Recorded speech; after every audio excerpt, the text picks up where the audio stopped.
Call of Duty has epic stories with high stakes that are only made possible through bigger-than-life characters. But which ones are the best in Call of Duty? That's what we're here to see. But I won't be ranking them based on my opinions, but yours. I set up a Call of Duty character tournament that set 2 epic characters against each other to have a winner, then mix and match to figure out the community's top 10 COD characters of all time. And these polls had over 1 million votes, which will make them pretty accurate to the community's thoughts. Number 10, Riley from COD Ghosts. Our furry friend had to make the list because who doesn't love the goodest boy? Riley is a German Shepherd and part of the US Special Operations Unit. Then Riley is a part of the Walker family who works with both brothers David and Logan. And without Riley, the Ghost could have never made it through all the missions on the campaign. He even saved us from wolves putting himself in harm's way. We even got to play as Riley on a mission, where the Ghosts send him in to stealthily take out some enemies. And why this is so cool is because Riley is the only non-human character we ever got to play as in a Call of Duty campaign. And the most intense and scariest part of the entire campaign is when Riley gets shot. We had to carry Riley to the extraction and it was so stressful, but in the end,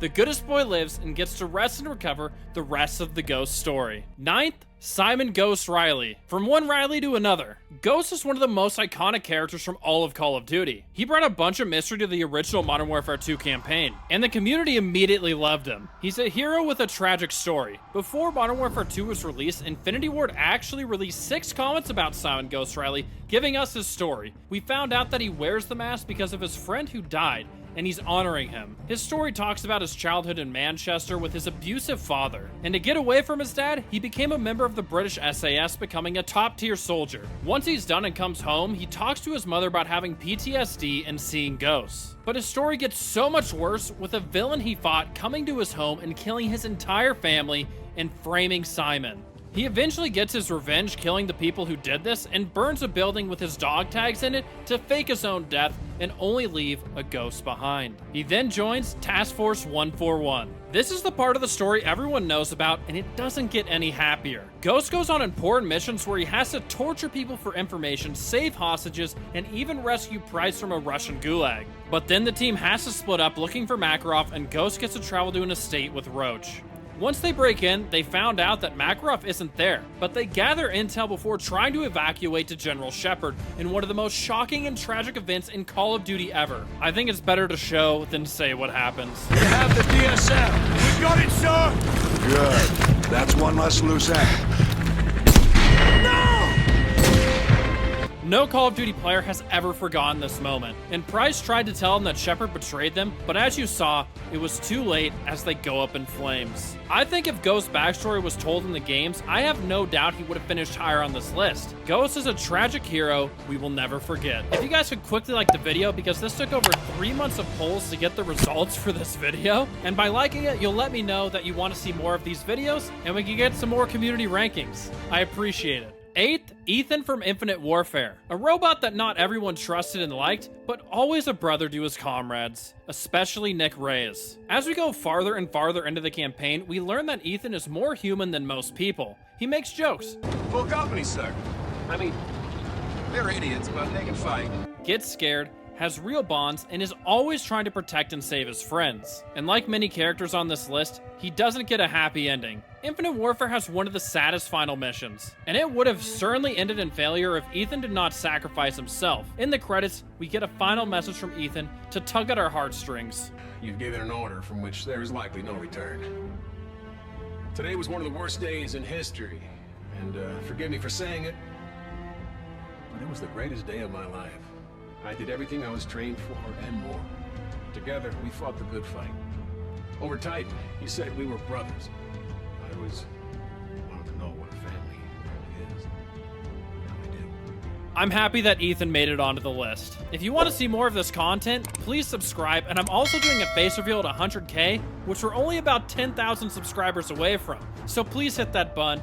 I appreciate it, you legends. Number 7, John Soap McTavish. We first get to see him as a soldier in training at the beginning of COD 4 with Captain Price as his evaluator. Some of you may not know this, but he got his nickname Soap from this very training, as he would clean house going through the courses. Then throughout COD 4, we get to play as Soap all the way until the end, where he's almost blacking out, but he still finds a way to eliminate Emran Zakhaev. Right before the credits roll, Soap is getting airlifted out. But don't worry, he was fine. He ends up putting together Task Force 141 for Modern Warfare 2, a team synonymous with Call of Duty. But with this campaign, we play as Roach and get saved by Soap in the very first mission as we almost fell. We also have him tackling dudes out of second-story windows. Soap is just unstoppable. Task Force 141 also goes to a Russian gulag and saves Price. Then shortly after this, we already know what happens to Ghost and Roach, leading us to control Soap for the final mission of Modern Warfare 2, giving the Ruthless Soldier a similar ending to COD 4 by taking out the Big Bad Wolf and saving the day while almost dying. This character we've all known and loved since 2007 will not be able to have the same outcome against his most formidable villain. As Yuri and Soap sit in the top of a building waiting to assassinate Makarov, a bomb goes off, gravely injuring Soap, leading to the saddest scene in the Modern Warfare series. Get a medic! Come on, stay with me, son. Cut off. Nose. Yuri. Oh no! So! No! So! You have to go now! Get off me! It's hard to describe what we were all feeling in that moment. And this leads perfectly into number 6, Vladimir Makarov. The first villain to make the list. He first appeared in COD 4, where he wasn't formally introduced to us, but he was later shown to be the driver of the getaway vehicle car for Emran Zakhaev, after he got his arm shot off. And for each Modern Warfare campaign, he grew in importance. He was a part of some of the most memorable missions in Call of Duty history, and the most controversial one with no Russian. And at the end of the mission, he takes out your character, an American at a Russian airport, making Russia believe the attack was done by the United States, which pretty much causes a war between America and Russia. He is arguably one of the evilest characters in video games ever, but Makarov actually is the only reason Captain Price and Soap found General Shepard at the end of Modern Warfare 2 because he gave them the location. He did this so he could come out of hiding and make Modern Warfare 3 happen. The president of Russia was going to sign a treaty with NATO, but Makarov had different plans and hijacked the plane. He wanted Russia to take over Europe,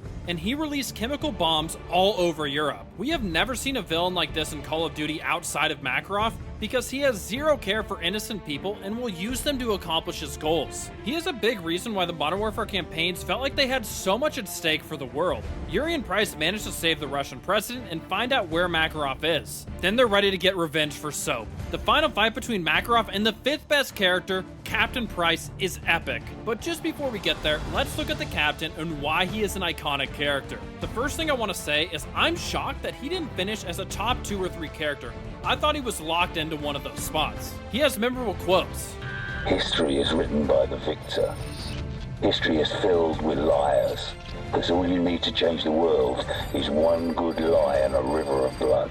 It's hard to forget those lines. We also get to play as Price on some of the most iconic missions, with the very first one being all gillied up. Price is always saving his comrades, with Soap being the first, as he almost didn't make it onto the helicopter and getting Nikolai out of an ultra-nationalist camp. And they tried to make us think Captain Price died at the end of COD 4 until about halfway into Modern Warfare 2, where he's saving you again while you were trying to break him out of a gulag he'd been in for 3 years. All of this is leading to Modern Warfare 2's conclusion, where Price saved Soap right before Soap saved him. They're brothers who always had each other's back. I could go on and on about Bravo 6 forever, because he's done so many things, but the most important of them all was getting revenge for Soap and taking out the evilest character in all of Call of Duty. I think this is the best conclusion to a Call of Duty campaign we've ever seen. It's so satisfying while also feeling a little bit haunting as Price lights up a cigar for the last time. 4th, Raul Menendez. The highest ranked villain on the list, and he managed to get here from only being within one campaign,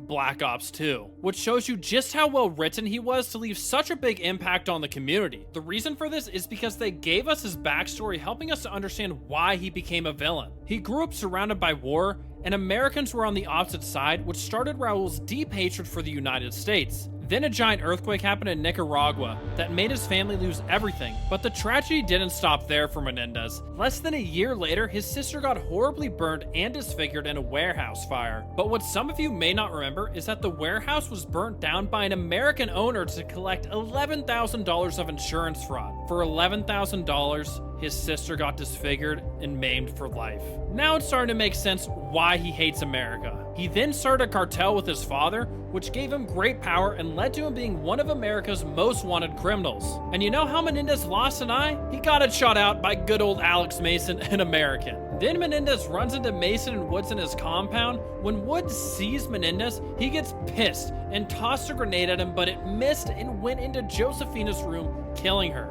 Now Americans have killed his sister, and that was his breaking point, which caused him to fully turn evil. He captures David Mason and Jason Hudson in order to force Hudson to relay fake news to Woods and Alex, which leads to Frank possibly killing Alex Mason, then capturing Frank and killing Hudson in front of David to make him understand what loss he has felt. Then he mysteriously disappears for 30 years until he creates the group called Cordis DA. He has a cyber attack go off on the Chinese market as he tries to wipe out America and China by having the United States government be blamed for the attack. All this leads to him getting Cordis DA to have 2 billion followers and trying to create himself as a martyr for it and to get them to all attack the US government that he made vulnerable by crippling US drones, making the military weaker. He was voted this high because of the pain he went through, how smart he is, and how evil he became to stand out as a top-tier villain. Like many people on this list, he has a tragic story. He just went a different way than a lot of the other characters. Third, Alex Mason. We heard a small amount of his story, but we haven't heard.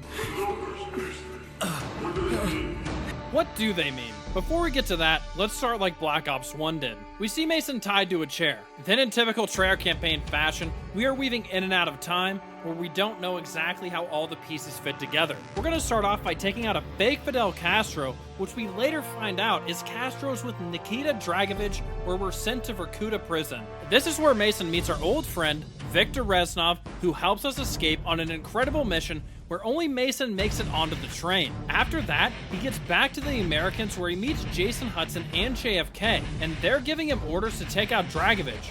But those numbers pop into his head, making him for just a second think about assassinating the president. And things like this keep on happening to Mason, but he keeps soldiering on and heads to Rebirth Island. And I'm not talking about the Warzone map, but he's going there to find Dr. Steiner, the man who created Nova 6 gas.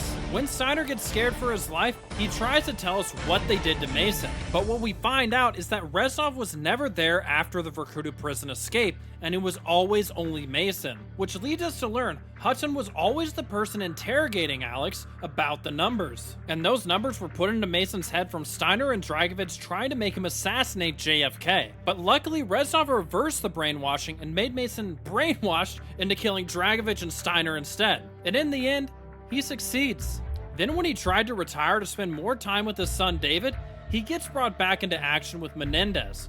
But his story has different possible conclusions with Black Ops 2 depending on where you mistakenly shot him from the trap Raul Menendez set up. At first, it seemed Alex Mason was going to be alive in the canon ending, but now it's been confirmed that Alex Mason is dead in the canon ending. But for such a complex and interesting character where we never knew what to believe or trust, maybe he's actually alive, and Treyarch is just messing with us. And all this leads to number 2, Frank Woods. Alex Mason's counterpart that has epic one-liners. You can't kill me! I'm a goddamn onion, Mason. You should know that.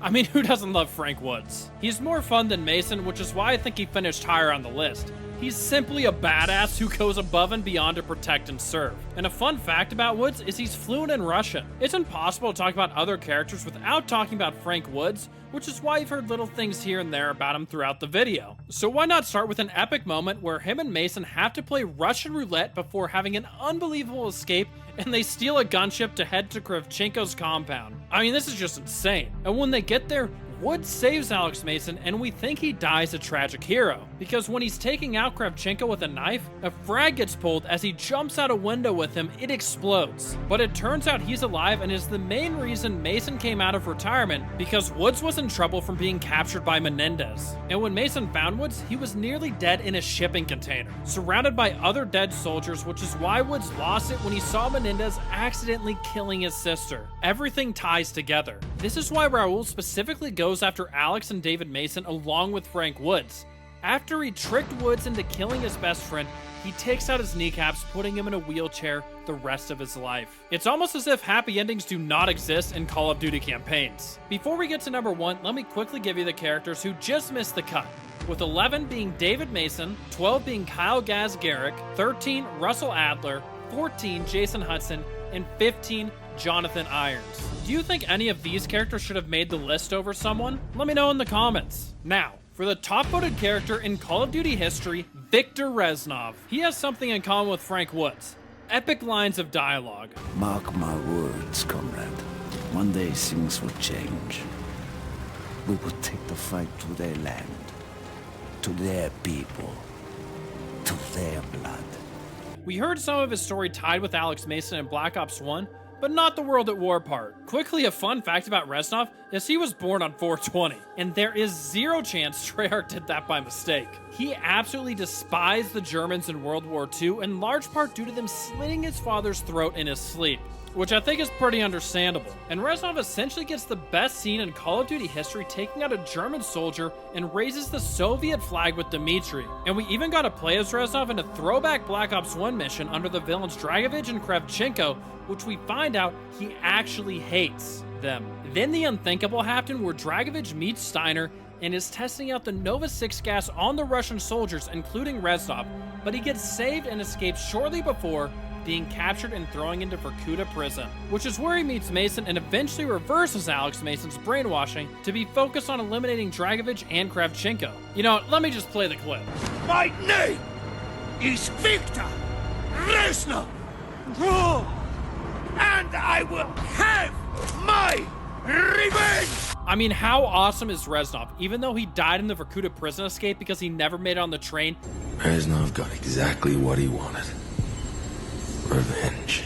badass. Those were the community's top 10 COD characters, but what do you think the worst to best COD campaigns are? Well, I have the results. Click here. Peace.